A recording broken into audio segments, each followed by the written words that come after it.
क्या आप अपने अतीत का बोझ अपने मन में थाम कर चलते हैं? हम अक्सर पुरानी बातों को भूल नहीं पाते। हम सोचते रहते हैं कि उस इंसान ने मेरे साथ ऐसा क्यों किया, और यही सोच हमारी आज की शांति को पूरी तरह से समाप्त कर देती है। आज की कथा आपको इस मानसिक बोझ से हमेशा के लिए मुक्त कर देगी। इसे पूरे ध्यान से सुनिएगा। यह कथा दो सन्यासियों की है। एक सन्यासी बहुत ही बुजुर्ग था और दूसरा अभी बहुत युवा था। वे दोनों एक लंबी यात्रा पर जा रहे थे। रास्ते में एक बहुत विशाल और तेज बहने वाली नदी आई। उस नदी में जल बहुत अधिक था। नदी के किनारे एक बहुत ही सुंदर कन्या उपस्थित थी। वह कन्या बहुत परेशान थी। उसे नदी पार करनी थी, लेकिन पानी का बहाव बहुत तेज था और उसे तैरना नहीं आता था। उसे भय था कि वह जल में डूब जाएगी। उन सन्यासियों का एक बहुत ही कठोर नियम था। उनका नियम था कि वे किसी भी स्त्री को नहीं छू सकते। युवा सन्यासी ने उस कन्या को देखा और अपना मुंह दूसरी दिशा में कर लिया। उसे लगा कि उसका धर्म नष्ट हो जाएगा। वह चुपचाप पानी में गया और नदी पार करने लगा। लेकिन उस बुजुर्ग सन्यासी ने ऐसा नहीं किया। उसने उस कन्या की परेशानी देखी। वह उसके पास गया और बिना कुछ सोचे उस कन्या को अपने कंधों पर उठा लिया। बुजुर्ग सन्यासी ने उस कन्या को कंधों पर उठाकर नदी पार की और दूसरी तरफ उसे सुरक्षित जमीन पर रख दिया। कन्या ने सन्यासी को सम्मान के साथ धन्यवाद किया और वह अपने मार्ग पर चली गई। दोनों सन्यासी अपने आश्रम की दिशा में आगे चलने लगे। लेकिन उस युवा सन्यासी का मन पूरी तरह से अशांत हो गया था। उसके मन में विचारों का भयानक तूफान चल रहा था। वह सोच रहा था, मेरे गुरु ने यह क्या किया? उन्होंने एक स्त्री को कैसे छुआ? यह तो हमारे नियम के विरुद्ध है। क्या वे अपना धर्म भूल गए? क्या उन्हें पाप का भय नहीं है? युवा सन्यासी मन ही मन बहुत क्रोधित था, लेकिन वह गुरु के सम्मान के कारण कुछ बोल नहीं पा रहा था। वह अंदर ही अंदर जल रहा था।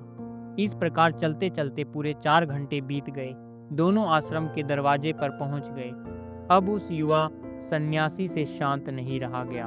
उसका सारा क्रोध बाहर आ गया। उसने ऊंची आवाज में गुरु से पूछा, गुरु जी, आपने बहुत भारी पाप किया है। हम सन्यासी हैं।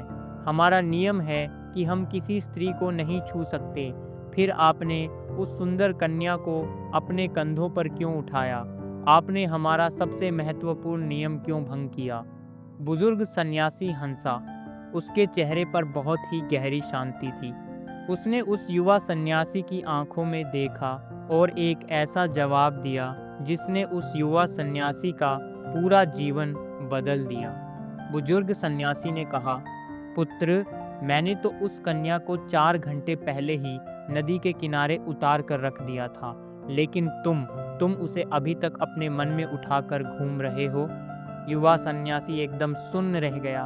उसकी आंखें खुल गईं। उसे समझ आ गया कि गुरु ने तो सिर्फ उस कन्या के शरीर को सहायता देने के लिए उठाया था और फिर उसे वहीं जमीन पर रख दिया, लेकिन वह स्वयं बिना छुए भी उस कन्या के विचारों को पिछले 4 घंटे से अपने मन में उठाए हुए था।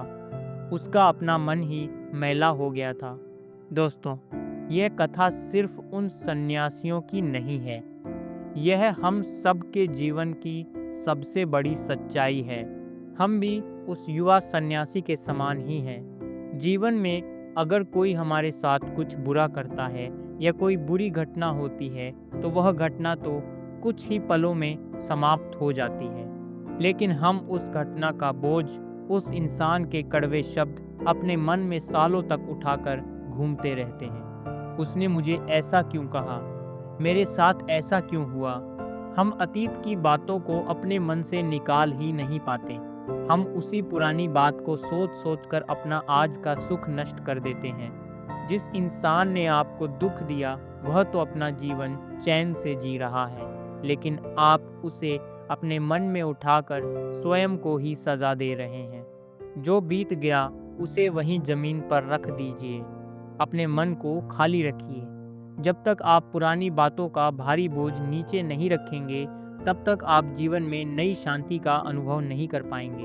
उस बुजुर्ग सन्यासी की तरह बोझ को उसी समय उतार दीजिए और जीवन में आगे चलिए। अपने मन को हल्का रखिए, यह जीवन बहुत ही सुंदर है।